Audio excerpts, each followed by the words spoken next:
You're like that gay Mexican that kills people from the Patriots. That's exactly it. Yeah, this is my Aaron Hernandez house. It's just a couch, a Nicolas Cage pillow. Everything that's not on video right now is just covered in plastic. All the gay sex you can handle. It's a house of homosexual affairs and also gangbanging for some reason. I guess the only thing decorating your walls is that Easy poster. The one that I do have here, though, is right there. That's an actual Marvin Gaye signed copy of It's what's like- going on. It's just so small on that. Is that the only thing you have on that wall? Well, I was moving. So Oh, okay. All right. the one that I took down that I'm going to put back up is That dude. Paulie Walnuts. It looks like he's enjoying a scratch and sniff book. Well, this is And one of he's my favorite enjoying scenes. the strawberry. It's one of my favorite scenes. Is that his Tanning. real hair? Yeah, that's his real hair. I want my hair to do that. Yeah, the wings. Yeah, the died, wings but, just turn gray. gray. That's what mine's doing. He's sitting outside of the restaurant tanning himself on one of Oh, those. is that what it old- was? Yeah, Yeah. those old mirrors that you would use to get tan. Yeah. I'm going to And, get one of those. Dude, that character was so good. As you see, I have Nick Cage. And, Yeah. I thought his face would turn into Travolta's, and it doesn't, and that's upsetting. That is upsetting. He just disappears. You pet him and Yeah. he disappears. Yeah, but I do have a Con Air one, so it's okay. It'd be cool That if he is- turned into Ghost Rider. Yeah, it would. Turns into the homeless guy in Pig. The ones that I took down because I thought I was moving, but I'm going to put back up. I have a Tiger King bumper sticker. Yep. He would have made a great governor. Yeah, obviously. Could you imagine him just doing like press conferences on like, you know, the stairs of the Capitol with two tigers, a tiger on each side? Yes. Be legendary, dude. And just way over the top gay. Yeah.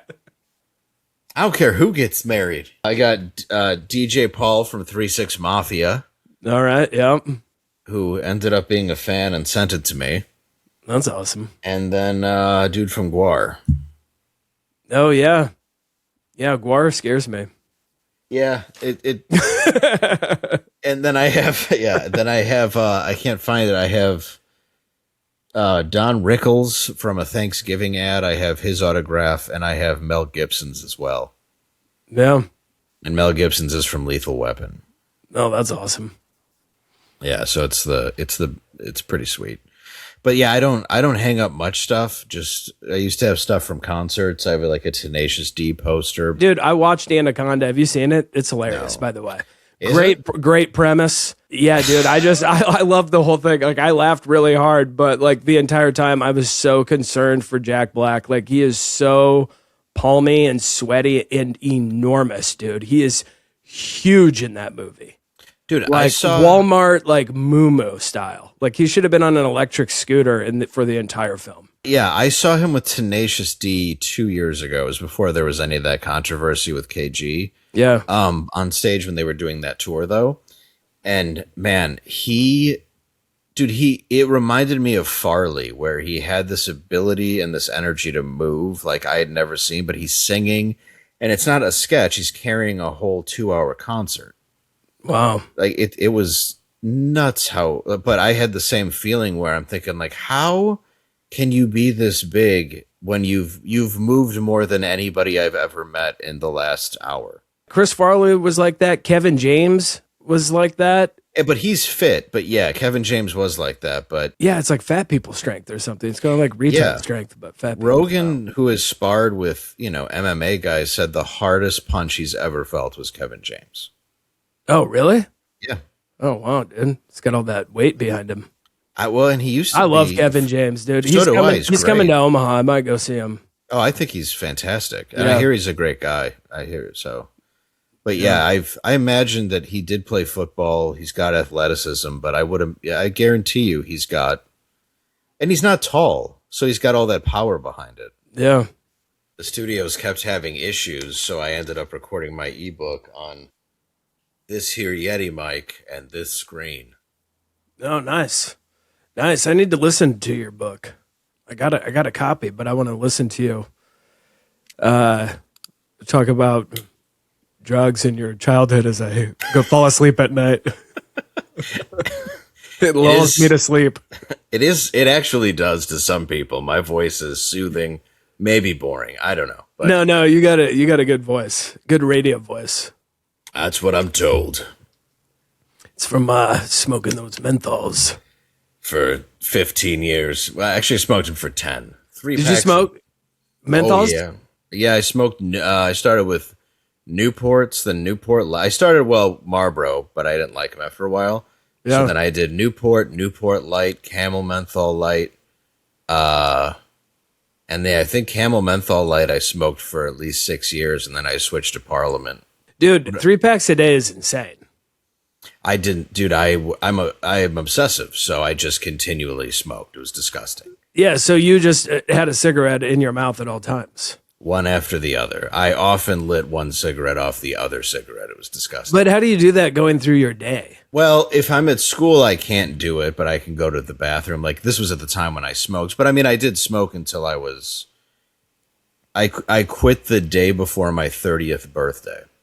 Okay. And I started when I was 14. So I smoked for 15 years. I didn't sleep a lot because I was on various drugs like acid.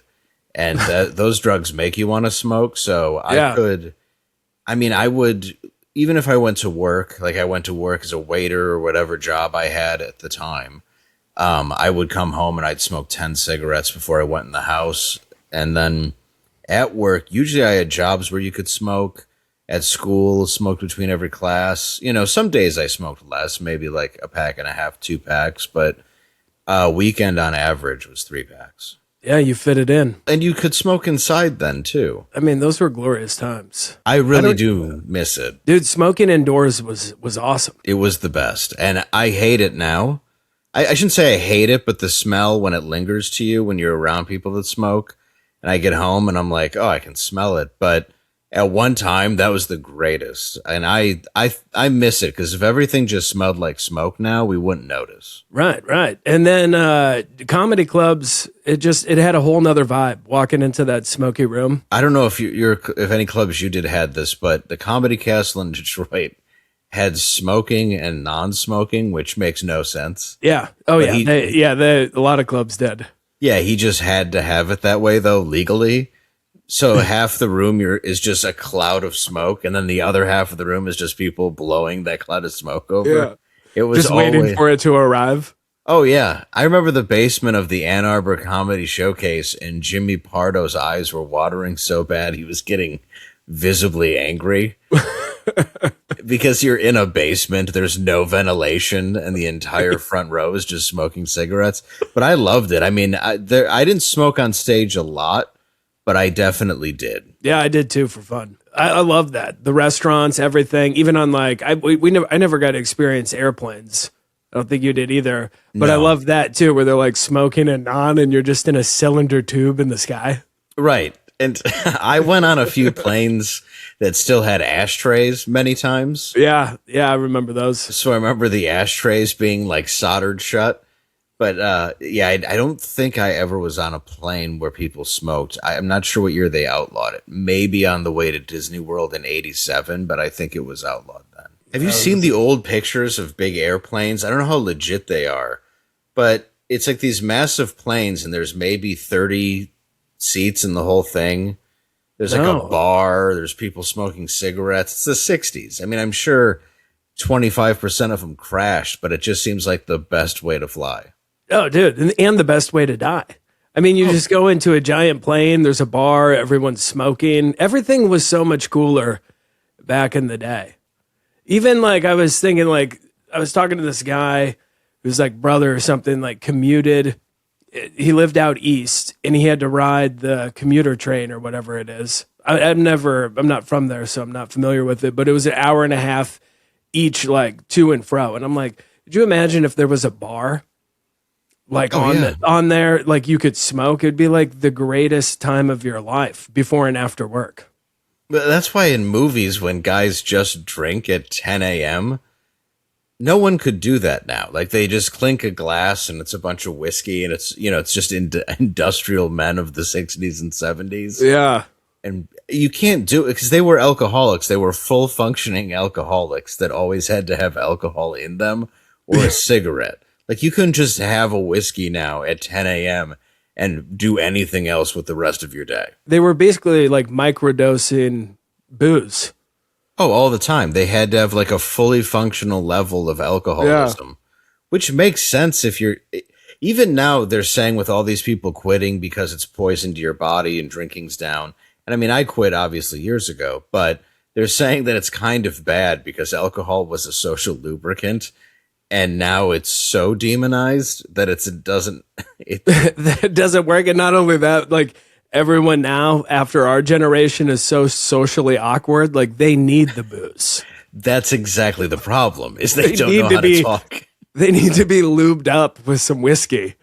Yeah, you have to make some mistakes in your life that are so unforgivable that you can go about your day sober, but you have to learn. You have to learn those social skills, and sometimes that takes, you got to grease it a little bit. I can't imagine coming up without a house party or a kegger or something. Oh, no. And even looking at it as an adult, like it seems so innocent, especially now if you don't have to get behind the wheel and you just Uber. Mm-hmm. Like, see, to go for it. Speaking of like socially awkward, I went through like a drive-thru the other day with my wife and kid. Tell them what I want, and then like I'm on my order or whatever. So, I'm like number 1, number 2, number 3, whatever. And then it's just silence. There's nothing. And I'm just sitting there like, okay, he's punching it in, but it went on for some time. And I just go, hello? And the kid goes, hello? And I'm like, so you got that? Like, I'm like, what's happening here, dude? Usually they're on it. They're like, okay, so that's a number 6, and then they go into it. It was just silent. I've had it too, where you do the whole order and it's coming up on screen, but then they don't really understand what you're saying. Yeah. And it's always one thing, but yeah, you pull around and they just have this vapid sort of like. Yeah, that's the exact face. Yeah, it's just this dead robot where I'm like, oh, that's why they're hiring AI, because you pretty much are AI. They're just standing there like your character in Mortal Kombat when it says finish him. At the grocery store, everywhere. It's like, am I supposed to pull your head off? Yeah, just... By finishing you? What's happening here? Are you bringing up my groceries? I've talked to people where I'm like, I'm not sure if this server has ever had a conversation before. It's pretty standard nowadays. It's weird. It's a weird thing. No eye contact. They're looking over your head. Yeah. I'm like, are you taking the order from the table next to me? And then they'll just, same thing. You'll order something and they just stand there and it's like, this is the part where we're done. She's like, can I leave now? Please put my food in. Yeah, I'll tip well. I was a server once too. I didn't like talking to people, but you just go in the back. That's the only job I think I ever had that it relied on tips. We needed customers for me to make money. And every time somebody walked in the door, I was just like, son of a bitch. Yeah, then you have to turn it on, put out your cigarette. Yeah, exactly. Yeah, walk out and pretend I care. Talk about the specials like I know it's not some crap they're just trying to get rid of. Like, oh yeah, no, it's special for you. It's special because it expired yesterday. It's like Ben Stiller's character from Heavyweights, where he's like, I've been homeschooled and tutored my entire life. I'm looking forward to interacting with children for the first time. But I was raised by my phone and my video games in a room in isolation. Right. I'm looking forward to serving you tonight at Applebee's. Yes, my parents never. Yeah. For some reason, I came down to 2 options. And since I don't have the balls to shoot up my entire school, I'm working here. One day I may go back. One day. I've been training for it since I picked up a phone and found my first shooting game. I've been actively training and killing people for fucking 15 years. I've been training to do a mass shooting now. 15 years. So it's funny. It's like when Bond came out, everybody just played it with each other and had fun, and you didn't really think about it. And then Columbine happened, and I kind of go, it might be the video game. I'm not saying that they shouldn't exist. Yeah. But once it came down to Grand Theft Auto and everything else, and then I was 21, like sitting in a apartment on a college campus, just, driving around and murdering hookers in Vice City. Yeah, it's dude. It's not really the best thing to be doing. Yeah, when one of the first Grand Theft Auto came out on like PlayStation 2 or something, and I was maybe 18 or something like that. I think I played it for like 3 days straight. It's just like all I did. And I remember when I was leaving my house and I was going up to a stop sign and a car, drove by, and I started to speed up like I was going to ram it. Because I had been playing it. I was like slowed down, like took my foot off the gas. I'm like, that was weird.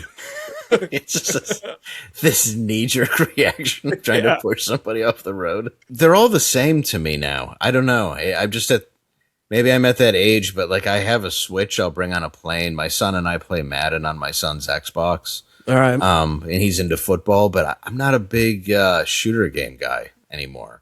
Yeah, dude, me either. Like I sold my Xbox when I was 25 because anytime I had like free time, instead of like writing jokes or being creative, I would just play that. And I was like, I'm not enjoying this or whatever. So I sold it. But then recently, like just a week ago, I bought like one of those game sticks with like 20,000 games that children, put on a stick in a factory somewhere. Yeah, Angela Boggs actually bought me one, and I play it because it's on a Game Boy. Oh, nice. Yeah, dude. So it has like all these games, like all the ones that I wanted to work. None of those work. So that's cool. But I've been playing with my son, those old school ones. Dude, NBA Jam still holds up. Dude, NBA Jam is so much fun. We rented a Airbnb house over the summer for vacation. And they had an NBA Jam arcade game. Oh, dude. My son and I played. It is the greatest game ever still. It is, dude. It was so much fun, man. Like I was cheering when he's doing flips and the ball's on fire. I'm like, yeah. And the controls are simple. Oh, yeah. Yeah, like, great. You can learn tricks and everything with them, but they're simple. And dude, my son loved it. And he's had a lot of like, NBA, 2K, whatever. On Xbox, but he loved that more than any game because I think it's fun that they're cartoony. Like I think the greatest game to ever exist for football was Blitz from the Nintendo. Oh, dude, 64. I forgot about that. I wonder if they put that on my Chinese stick. I don't. I'm gonna check when I get home. I want to play. They had Techno Bowl's on there. I love Techno Bowl. I don't know if yeah, I still have a Nintendo, and I do have that. A couple times on the road, the only time I bought a system was I'd be in, like one time I was in North Dakota, and they had 2 channels on TV, and it's like I had MapQuest and a phone that didn't do anything. So I remember I went and bought a Nintendo 64 with my friend Zach. It was like $50. Yeah, and a bunch of games. So I have like a few of those old games, and I have another Nintendo, an original one with Tecmo Bowl. Oh, nice. It's great, dude. Yeah, what team was the best? Was it Bo Jackson's team? Was it the Raiders? There was one where like I thought it was like the running back. It was just you just destroyed him every time. If you got it, it was if you were able to pick the team, you would win every time. It had to be Bo Knows. Bo Jackson was the best. Did you watch his documentary on 30 for 30? Where now I did. He just makes bow and arrows down in his basement. I love it, dude. But that was so insane because you learn that he broke his femur, but it was because he was running with so much force that they grabbed onto his leg and he broke his own femur. The strongest bone in your body. That's how strong his legs were. My friend, last game of in high school, he had 4 college scholarships. and the other team did like a sneak play, and he shouldn't have been playing anyway. He was already like the star athlete, you know. And one of my best friends captained the football team. It took 4 guys, and he did the same thing, but then he ripped out his ankle out of his skin. Oh, dude. So, you know, he lost all 4 scholarships almost instantly and had to take a different career in life, which is a bummer. They just throw you to the side of the road like an old mattress. I felt so bad for him. It's terrible if you get injured. Dude, it's got to be the worst, dude. He worked so hard, and we had Dave Landau at our school who ended up becoming a pro hockey player. My friend Brian was like that on the football field. Like, you knew he was going to go pro. Yeah. And man, when people don't like you, or the amount that they put in of effort, I don't think most people comprehend. I did a show for the Detroit Lions, and I was watching them play cornhole, the beanbag game, not the, you know, homosexual activity. But the amount of competitive energy they put into a game of cornhole is what I've put into my entire career. Like, they want to win on a level that I just can't believe is real. That's wild, dude. Were they like flexing too? Like, you know, like, oh, like, were they screaming? My friend Mike and I, Mike Bonner, great comic, used to open for Cat Williams a lot. So we both kind of backed out of the game and just watched. So we're like, dude, this isn't. One of the kids, I say kids because they really are young on the team. Remember the crackhead girl in the movie Friday? Yeah. It was her son. So okay. Mike knew her son from LA, and I didn't realize he was on the Detroit Lions. But to watch this kid and like the energy he would put in was unreal. Like, I really felt for every single person there, because you see what it takes to make it to that profession and that level. Yeah. And it's in everything they do. And it's a discipline that I've never ever had. And then thinking about that discipline just exhausts you, like it does me. Yeah, it seems terrible.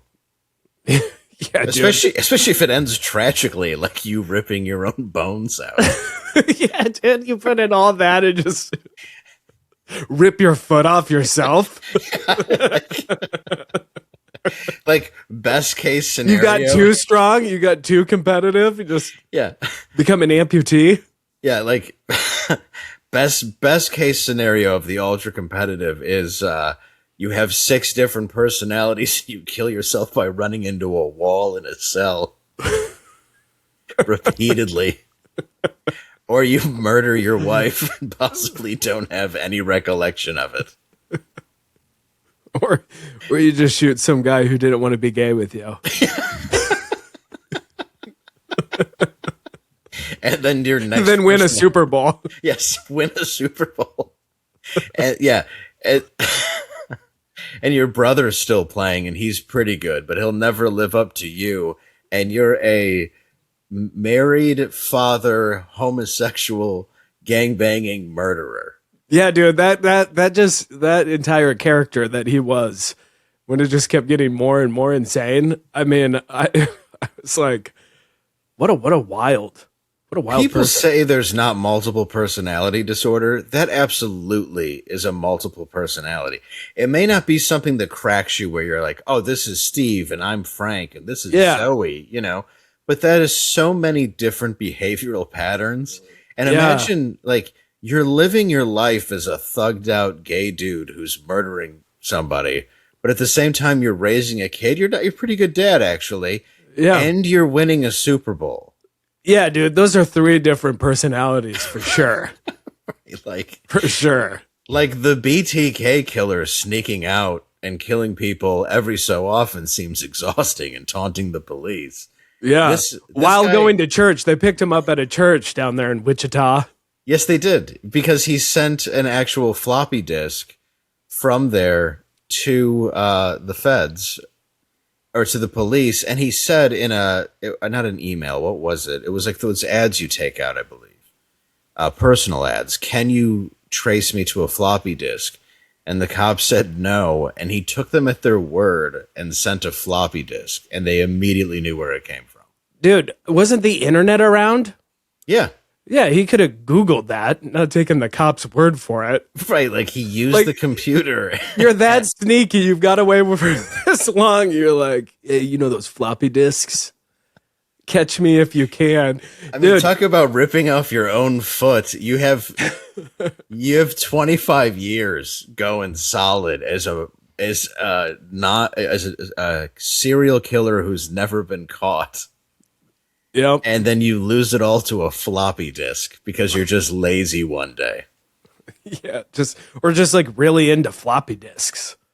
Like, why did you even want to use the floppy in the first place? I remember not too long after that happened, I was on a radio show in Wichita, and I was, I don't know, ripping on the BTK killer, something to where then the radio hosts were like, hey, you got to stop that. They're very sensitive about him down here. And I'm like, is that because they're so dumb they couldn't catch him for 25 years? Yeah, because, when they caught him, all of America was like, boy, he sure looks like the BTK killer. That guy looked exactly like I thought he would. Yeah, dude. It's just like on the... I don't know. Like he almost looked like one of the games, the flip game, with the heads.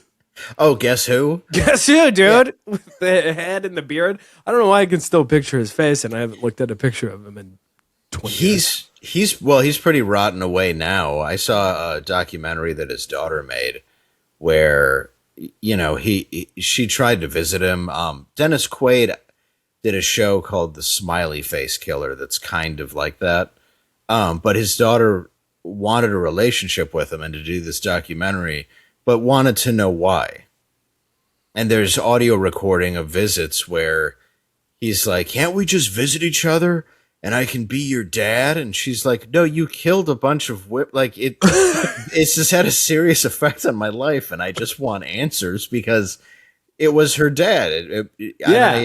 She didn't know, and anybody who thinks she did, I think you're just being a dick. You're just dude. You're not. If you're a serial killer, you're not telling your offspring.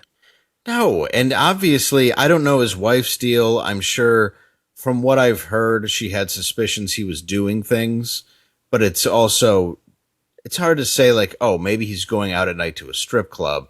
I don't know if he's breaking into a house and tying up a 60-year-old woman to a steam pipe. Not everybody thinks. Yeah, no one would even imagine that. Oh yeah, he's probably at the bar late. Meanwhile, he's just tying a woman to a railroad track. Writing a taunting letter to authorities. Yeah. With his left hand so it can't be traced.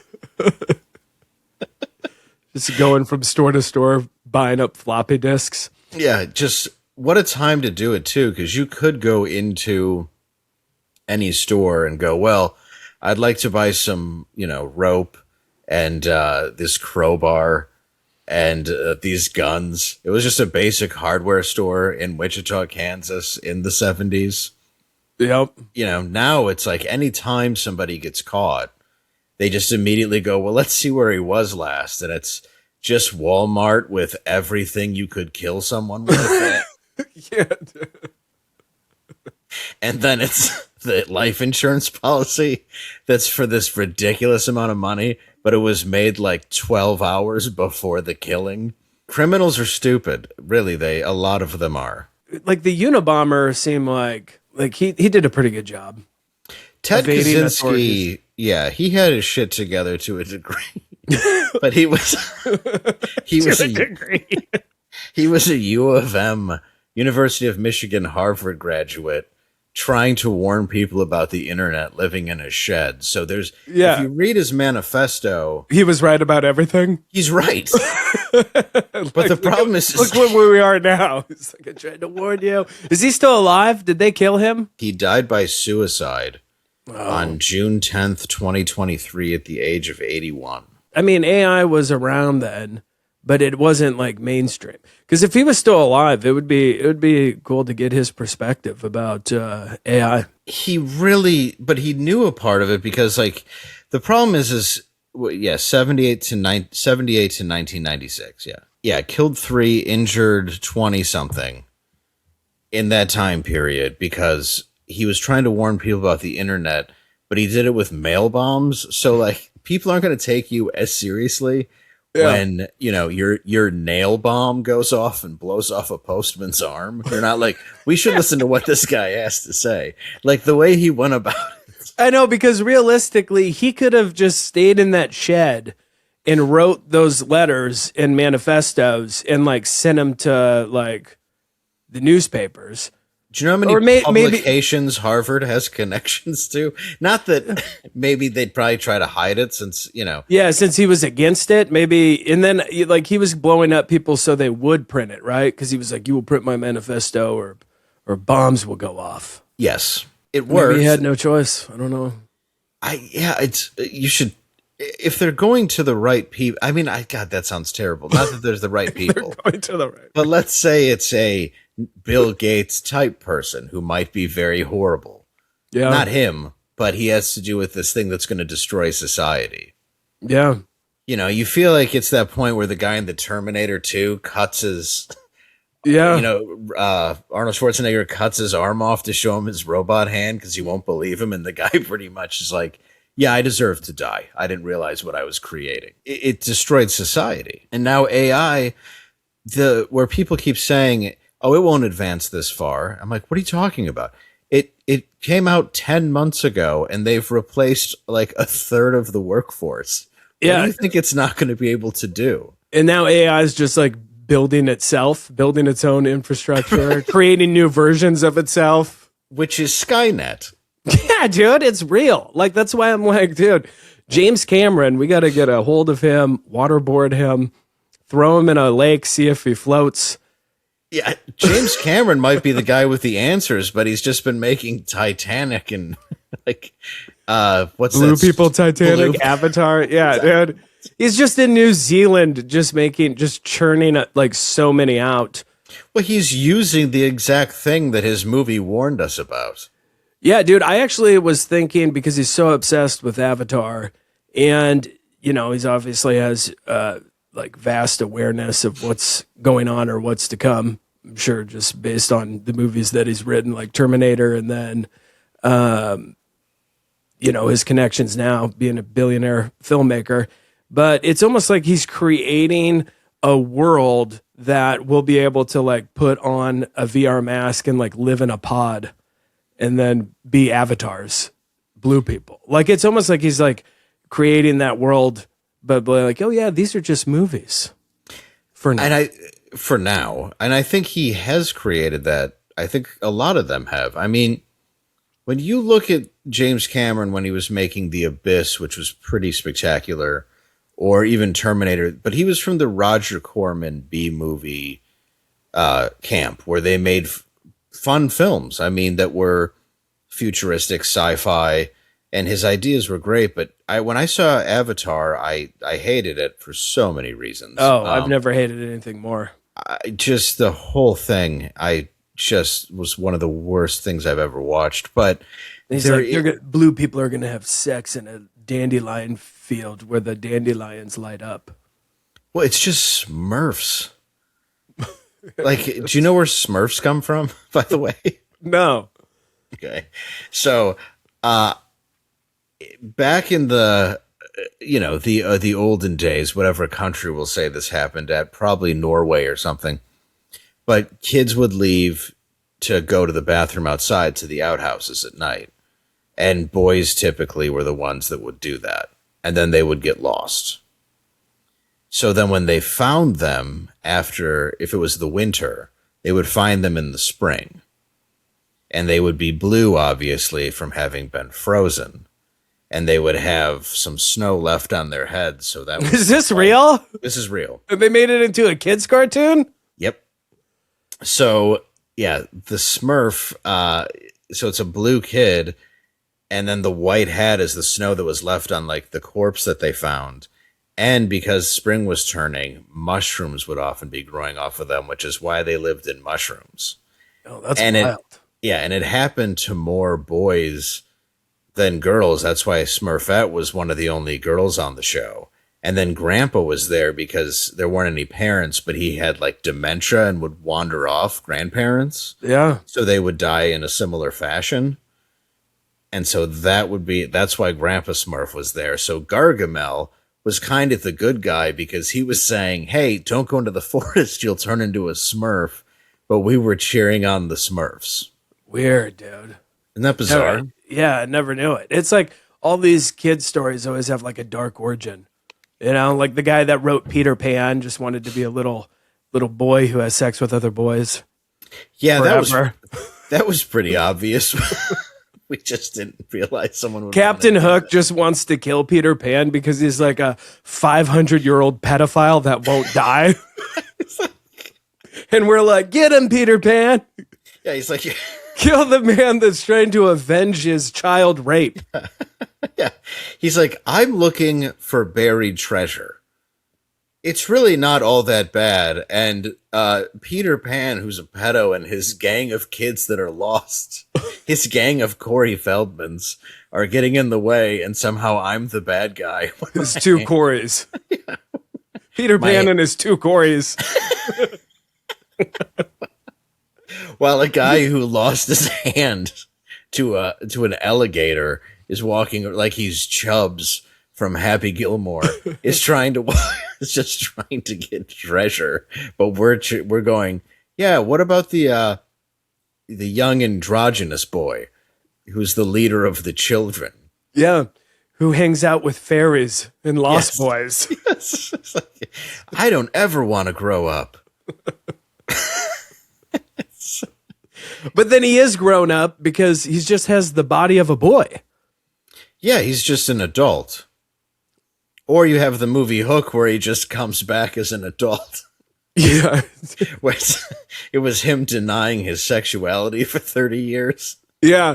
And then when he's figuring it out, you know, the fat gay one's like, "You're doing it, Peter. You're doing it." Yeah. Hook kidnapped your kids, and he's like, "Oh, that's right. I love kids." Yeah, that's right. I need to go back. Dude, he hangs out with a guy named Rufio in that movie. Yeah, and they all cock-a-doodle-doo. Yeah, they all caw. Cock-a-doodle-doo. Dude, I love that movie when it came out. It's so good. I still like it. Yeah, I watched it with my son. It's still good. But yeah, I loved it when it came out. But yeah, when you look at a lot of these old Hansel and Gretel, you know, which essentially is just about cannibals. Yeah. They're all very eerie. Yeah, nothing comes from a good place, it seems. No, not most ideas. Some come from a bad place, but end up being good, like Ted Kaczynski. That's what we've learned here. Yeah. He was just trying to make a difference. If people listened to him, he wouldn't have had to blow him up. No, yeah, he wouldn't have killed himself in prison in 2023. Which I wonder if he did, you know. And the prison deaths are so weird. I mean, maybe he was in a better suicide position than Epstein. I never understood the amount of contraband that can get into a prison where people can kill each other the way that they do or make things. But it gets in there. I was watching a documentary on, I want to say it was Oklahoma prisons and their prison system. And it is one of the most disturbing. I mean, these are like, you have guards that beat somebody to death at points for almost no reason. Now, I'm not saying prison guards are bad. They're not. I'm just saying in this particular case, when you have like a guy sneaking, then they sneak cell phones in. So they had all this footage and they're trying to call like these governors and say, look, we don't actually get fed here. We don't actually get anything. I understand we're criminals, but this is, you know, and even by the end of it, it's a really sad documentary. Like people who finally are let out of prison when they're like 75. Mm-hmm. And they just go like, what do you want me to do? Oh, it's like the Shawshank. It's like Brooks was here. Yeah. It's tragic. Yeah. They just want to, they're like, I came in here when I was 15 because I robbed a store and it's been 60 years. What do you want me to do outside? Like, that's not freedom. No. Like, this is my only way of survival. But yeah, they'd still work a drive-through better than an 18-year-old kid. Oh yeah, I haven't been in society for 75 years. Well, the intelligence of generations is like this, right up to 2020, and then now it's yeah, dude. I got a great prison story from this guy. This guy that I met just reminded me of it. I haven't told anyone this story of how this kid. He was like, I don't know. He was probably in his 20s when I met him like a year ago or something, maybe late 20s or something. Really tall dude. He's like 6'6", 6'7". But he told me that we worked at this suit shop and that made custom suits. And I went in there and got a suit and started talking to him. He was like a huge comedy fan, loved it, and then kind of told me his story. He couldn't find a job, and finally, the guy that owned this place hired him, but he went to a Thomas Rhett concert, and he bought from this drug dealer this thing called like the Hunter S. Thompson like briefcase of drugs.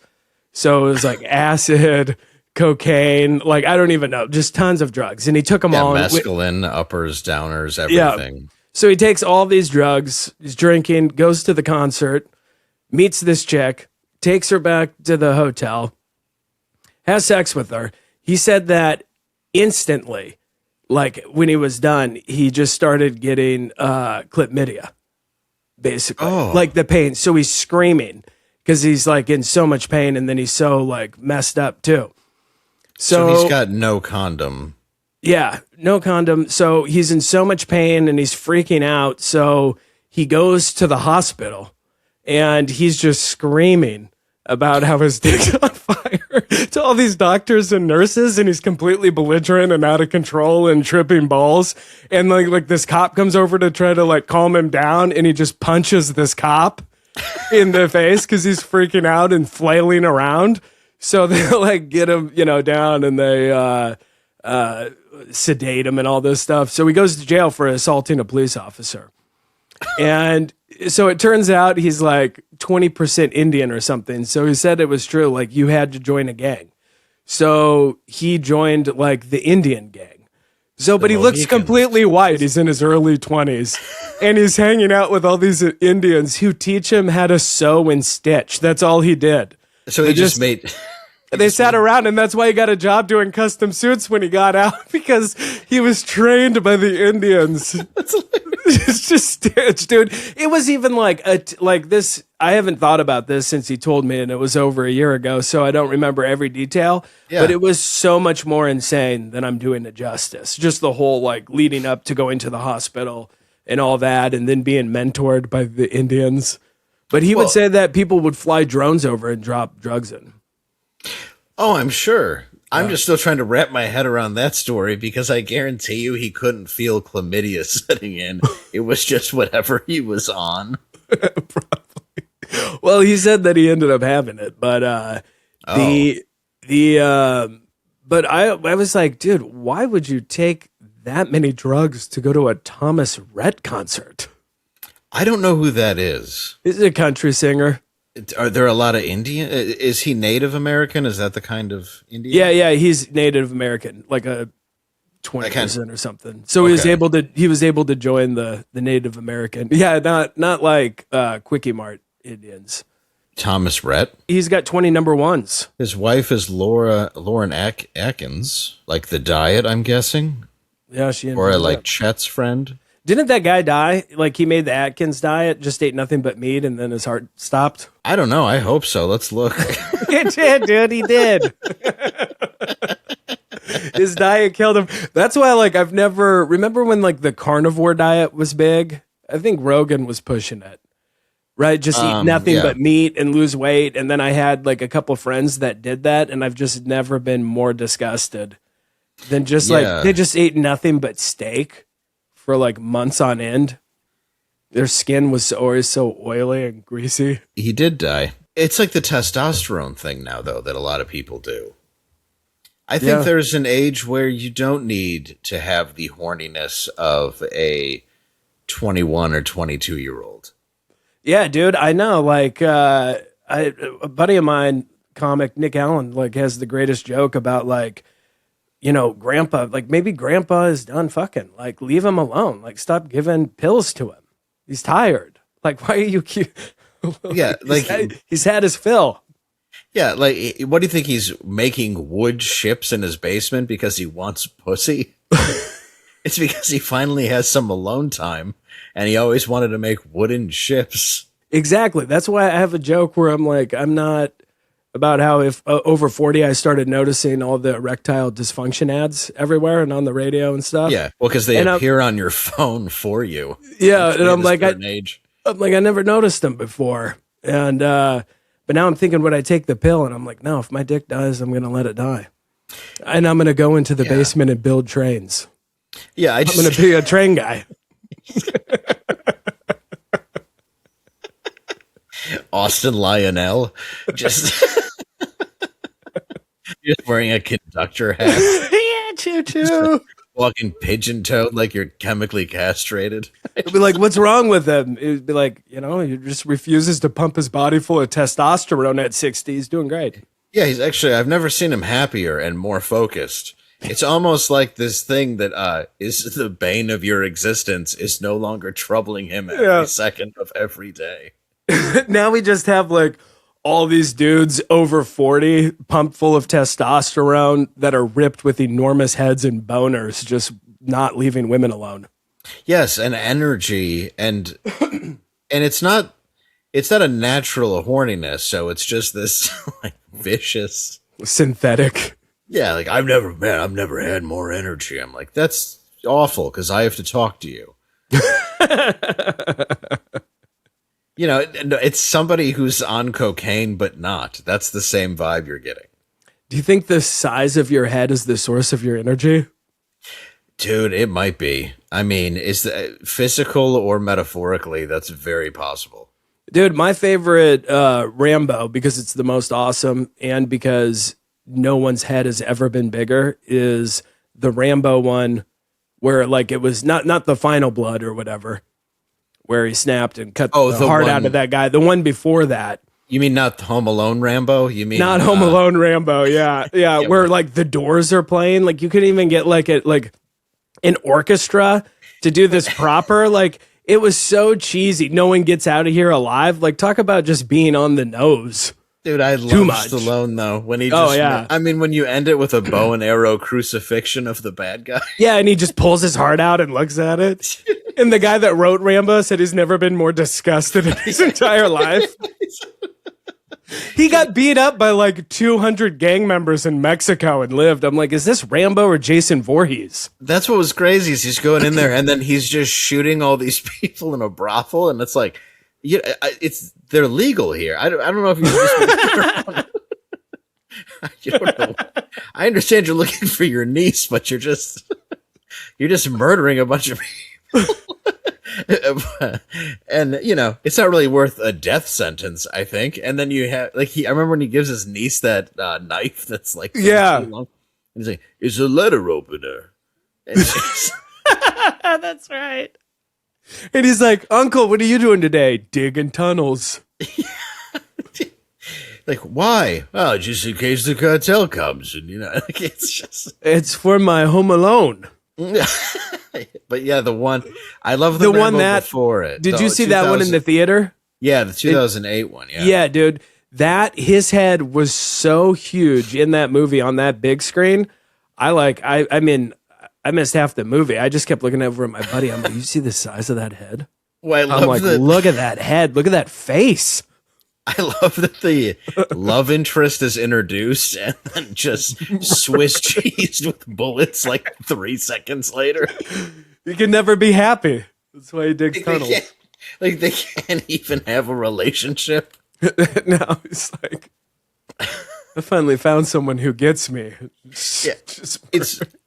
And I do love Stallone, but yeah, like when you look at his early career with Rambo and Rocky, they are masterpiece movies. Oh yeah, dude. And he wrote Rocky, so you know his level of talent. Oh yeah. And then go ahead. Sorry, go ahead. No, I just got excited because I didn't realize that in an interview recently, he was talking about how he's a huge writer and he's written like, I don't even know what he said, like dozens and dozens of scripts that have actually been turned into movies under pen names. So like when I can't sleep at night sometimes, I just try to like look up movies like from the 80s and 90s that are, action movies or something that he would write, and then looking at like who wrote it and trying to figure out if it's a pen name or not. I'm obsessed. I want to find it out. Yeah, that's the thing is I really admire all of his work ethic and everything that he's done. But it is funny in that once you see him in the 80s after making it, he just got really into bodybuilding, and the pictures around his house where he's just like with his parents, but he's basically in a thong. Or wait, what? What are you talking about? Dude, I'm telling you, like I'll look at like there's pictures online where it's just him hanging out with his family, and there's this great picture of him. Because have you ever seen the movie Staying Alive? Yeah, he wrote it. Yeah, and directed it. Yeah. And it's the sequel to Saturday Night Fever. Okay, yeah. And Stallone is, he directs it. And there is I gotta find this picture and send it to you for this episode. Okay, yeah. He's directing Travolta, who's clearly a straight man, in a director's chair, and it's just like short shorts and no shirt and a tasseled jacket. That's what Stallone is wearing? Yes. It's like if you've ever seen No Holds Barred with Hulk Hogan, and he goes out on a date with, the girl, his love interest in the movie. Yeah. So he puts on his good Hogan clothes, which is essentially a white bandana, a white pair of underwear, and then a white tasseled jacket with no shirt underneath either. And that's how he goes to like a fancy dinner. Is that just what happens when you become like that fit that you're like, you just like barely want to wear clothes because it's just more comfortable? Dude, I was thinking that today because I was driving and my neighbor ran in front of me and he's just jacked with no shirt on crossing a street. And I'm thinking, like, if he and I were wearing the exact same thing right now and I was running across the street, people would assume I was chasing a woman or, like, chasing a woman who's covered in ranch dressing. Yeah. That escaped. Yeah, like, just like holding a chain, trying to figure out how she got out. Just bewildered. Yes. Like no one would think that guy's in shape. You have to hit a point where you look in the mirror and you're like, I think everyone should see this. Yeah. And I've never once had that feeling in my life. No, I've never have either. I've never been like, today's the day that I wear paper mache running shorts. And I let the and a jacket see. and a cut off jacket with that has like tassels on it. Yeah, I'm trying to find it because they're like, he did not wear a tassel jacket in the movie. It's like, no, he didn't, but you can see Stallone directing it. Yeah, I found it right away. Yeah, hold it up to the camera. This is him. You don't see him, but he's wearing skin tight jeans. Yeah, and a yellow tassel jacket. What is? Yeah, you got to send it to me so I can see it a little bit better. Travolta. And it's just hysterical, like the amount of tassels this man wore. It's just like, that was like right after they got done massaging each other. That's what they just got off John's plane. Because Stallone started the rumor that Richard Gere would shove gerbils in himself. He's the one who started it? He started that. How did we find this out? I don't remember, but then I don't think Richard Gere did, but then somebody started a rumor, true or not, that Stallone was into glass bottom boats. I like Hollywood wars. These are the Hollywood gossip wars. So perverted. They just have to go. And he likes to wear opera gloves during sex, they said. But all of it seems plausible. Opera gloves. Yeah, but he's the one that started that, is what I heard. He started that rumor. Dude, that was such an insane rumor that pre-internet, It was at elementary school, at middle school, on the playground, people would be like, Richard Gere, right? Likes gerbils in his ass. Shove gerbils up his head. Yeah, no way. You're like, yeah, and the kid from the Wonder Years is Marilyn Manson. Hell of a time to be alive. Dude, it really was. Like, when you knew that rumor was not career ending, but it is hard to look at Richard Gere and not think about a gerbil up his ass. Like, it was a very effective troll. Yeah, I mean, that's the only thing I think of whenever I hear his name or see his face. Yeah, I'm like, he seems good in Primal Fear. Speaking of Primal Fear, do you know he likes to shove gerbils up his ass? I don't even who know. Else is, Edward Norton's like, who else is in this movie? The gerbil guy? He's like, look, I really need a break in this business, but is it just gerbils, or am I going to have to do other stuff? You've seen American History X, right? Yeah. Yes, I think Primal Fear was before that. Oh, was it? I could be wrong. Oh, yeah. Maybe to get the good part, he had to do the movie with the gerbil guy. Yeah, I could be wrong. He had to pay his dues. Yeah, because that's quite a leading role, and I know the director hated I believe the director hated the ending of that. I wish someone would make that rumor up about Jared Leto. I don't think you have to, seeing as he has a sex island compound that people willingly go to. Yeah, where he dresses like Jesus and walks on rocks as they follow him. That was this dude. You know that recently there was like a whole article expose on like all the, basically like underage sexual assault stuff, creepy things. No one cared. Like he's so, like that just went away. And then that terrible Tron movie came out anyways. Yeah, who knew that would bomb? A Jared Leto Tron movie. And now he's going to be Skeletor. See, he can't, there's nothing can stop him. He's I don't know. That's got to be some elitist sacrifice stuff. Like something has to be going on there. Yeah, because he's living on Lookout Mountain in the old Hollywood studio. That was like a CIA base. Like that's his home now. Yeah, and he's just not like in Requiem for a Dream. He was great. He was great in Dallas Buyers Club, but you can admit it was a creepy role, but he was still great in it. But then everything else, like, dude, 30 Seconds to Mars, why would anyone enjoy that? Brain damage. There was a TV movie he made when he was like a kid about that famous runner that went to the Olympics or whatever. Forrest Gump. But then he died. He was like one of the first people that wore Nike shoes. I know who you're talking about. Yeah, and I can't. I'll look it up. But dude, that was my favorite. Like the pre-Jordan Nike, right? Yeah, because it's one of the reasons he went to Jordan. Oh, because that first guy died. Yeah, I think so. If I remember, Prefontaine. Yeah, Prefontaine. Yeah, yeah. That was great. And then he just, became himself. Yeah, he's capable, but once you start wearing robes and say you're Jesus, and it's a problem. And the truth is, though, a lot of people are sheep, and they like it like that. Oh yeah, yeah. They need somebody to follow. Could you imagine? Where are you going on vacation? Jared Leto's sex island. Yeah, who are you going with? Me, just myself. Yeah, should be fine. But the others will be there. Yes. There's others in my chat room that agree.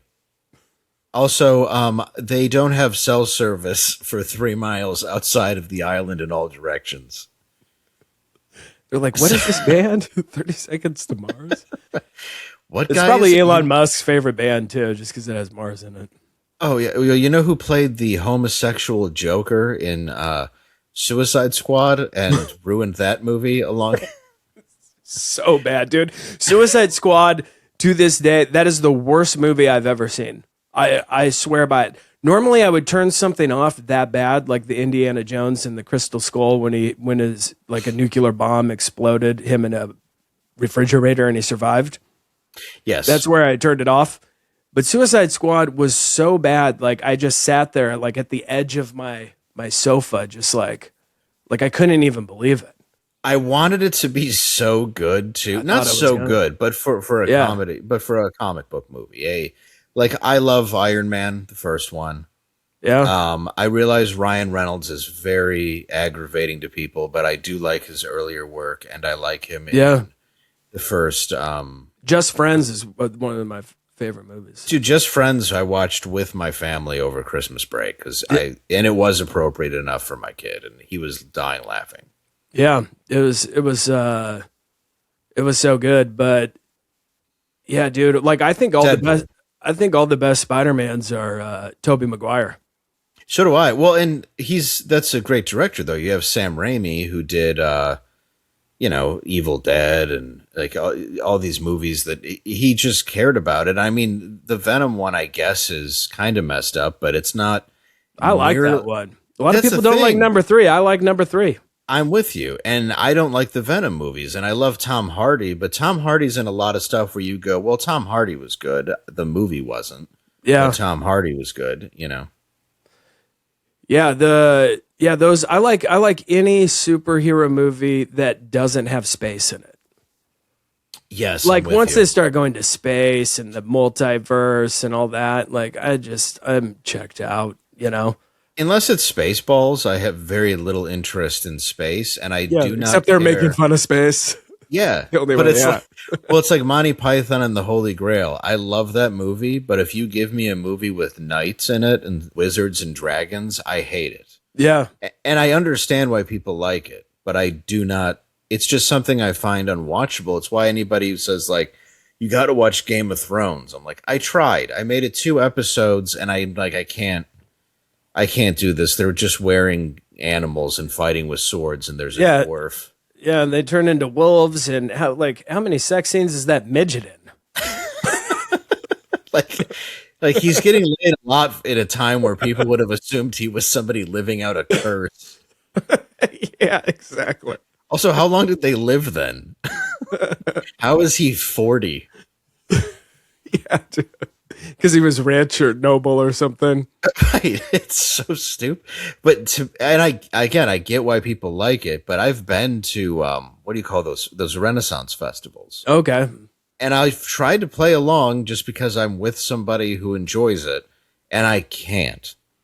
Yeah. Like there was a magician named Sir Iasis. Yeah. Get it, psoriasis? Yeah. And he like called on me, and I just go, we're not doing this. And he's like, no, come on, my noble friend. And I'm like, I'm not. That's what they always say. I have been to one. It wasn't like a full Renaissance fair. It was like maybe like a 1-day one, but a good friend of mine, he's an actor, and he was like in a play that they were doing about pirates or something. And I went, and I just could not wait to leave. Yes. It's like after, like when he was performing, like he got done, and I was like, dude, yeah, he's a really good actor. And I'm like, yeah, you did a great job. Like, I can't believe we're friends, but, but you did great. Yeah. The only thing that I found remotely interesting was the jousting. And then it just looked so bad, I didn't care. Yeah. But I'm the same as you, where the guy's like, you must step forth into the jail for not observing our language. And I'm like, I'm not standing in a fake wooden jail. And if you don't get away from me, I'm going to hit you with a lamb shank, which is the only thing I can seem to find to eat here. Is half the leg of a lamb. And just stab him with like a shank made out of a turkey leg. Well, what are you doing, fine sir? Oh, I'm making a shank to stab you with. Yeah. We're, of course, living in different times, so I assume I won't have to serve a lot of prison time for this. We shall see, my fair maiden. Yeah, we'll have to go to the king for a ruling after I stab you with this bone knife I made. As soon as I finish my funnel cake. This time-sensitive delicacy. That's one of my favorite scenes in any movie is probably Cable Guy Yeah. with Janine Garofalo. Where it's like, Oh, I'm yeah. sorry, we don't have utensils. They didn't have utensils at this time, but they had Coke. Like, look, I just work here. Yes. Just make you eat with your hands. That's I went to this great sushi place a few weeks ago, and I'm looking around, and the waitress came over, and I order, and I'm like, "Can I ask you, why aren't we sitting on the ground? Shouldn't we be sitting on the ground?" And she just kind of stared at me like I was insane. Right. I'm like, "Do you want this to be authentic or not?" Right. Yeah, like, do it right. I'm gonna go there and just eat off the ground sometime and be like, I eat true Japanese style. Just go there, and me and you can reenact the scene from Donnie Brasco where I refuse to take my boots off because there's a wire in it. And I go, no, my dad died in the war. I ain't taking my boot off for no chap. Then we're just stomping him. And that's the good guy trying to get intel for the feds. Just stomping an innocent restaurant owner who has a policy. Yeah. That's a good movie. I love that movie. I got that was one scene that I'm like, this just doesn't make you look like the good guy. There's so many scenes in that. Yeah, exactly. It's like you're just in the mafia, but you also happen to be getting paid by the feds. Dude, did you see that video of Jack Reacher? Yeah. Assaulting his neighbor? I watched the full video today, and yeah, that guy deserved it. Did you see the full one? The full video of it? I haven't seen the full one. I'm going to watch, but from what I saw... Reacher, I won't call him by his real name. I love that show, by the way. After the way he behaved today, he should only go by Reacher. Yeah, he's become the part. Your metamorphosis is complete. Dude, his neighbor, he's riding like a fast motorcycle, and that neighbor, like the Reacher has a camera on him, like a GoPro, I think, on his chest, probably. Yes. So you would watch how fast he's going. And the neighbor steps out in front of his bike, and he has to slam on the brakes, and he flies over the handles. And seriously? then he's trying to leave again, and he's like, "Dude, what is wrong with you?" The guy's screaming at him. Then he tries to get back on his bike, and the guy steps in front of it again. He crashes his bike again, and then just starts punching the guy. He's like, "Stay down." But like, what kind of like that guy? That neighbor is mentally ill. Like the size of that man, the amount of testosterone and steroids going through that dude's body. And you're going to step in front of his motorcycle as he's driving 50 miles an hour. Right. And then you're also going to attempt to hurt him when there's studio money backing him. Oh, yeah, that's true. And not to mention he's never going to jail. No. And whatever else he's, whatever else he's on to make himself look like Jack Reacher and not Tom Cruise playing Jack Reacher. Yeah, dude. And just come, yeah, dude. Tom Cruise could play like in that show as like if someone took his blood and tried to clone him, and then it came out like a weird midget. Yes. Yeah, like the Tom Cruise Jack Reacher movies. Well, I only saw the first one. It was fun. Yeah, it was. Fun. It was entertaining. But these ones have an authenticity to them, and it's because it's a guy that looks like you would never do that to. Yeah. Yeah, do you watch the show? I've only watched the first season as kind of filler in the background, but it's fun. Yeah, I like it. Same thing. Yeah. Just kind of like brain rot or whatever. It's like Ted, the show Ted. Yeah, I had made a comment once to someone about just like, because in each one he always hooks up with like some woman, pretty standard. Yeah. But I'm like, dude, I think Jack Reacher just needs to be a virgin. Like Jack Reacher shouldn't be having sex. He has people to kill. Yeah, he's got too much on his mind to keep distracting himself with that. Yeah, with women. Like, my Jack Reacher's a virgin. That's what I just keep telling people. That's how Bond got in so much trouble. Yeah. Bond was always thinking with his dick. Yeah, all right, man. Well, this is Austin Anderson with guest Dave Landau. Thank you for having me. Yeah, and we'll be back next week. All right. Ta-ta. Bye-bye.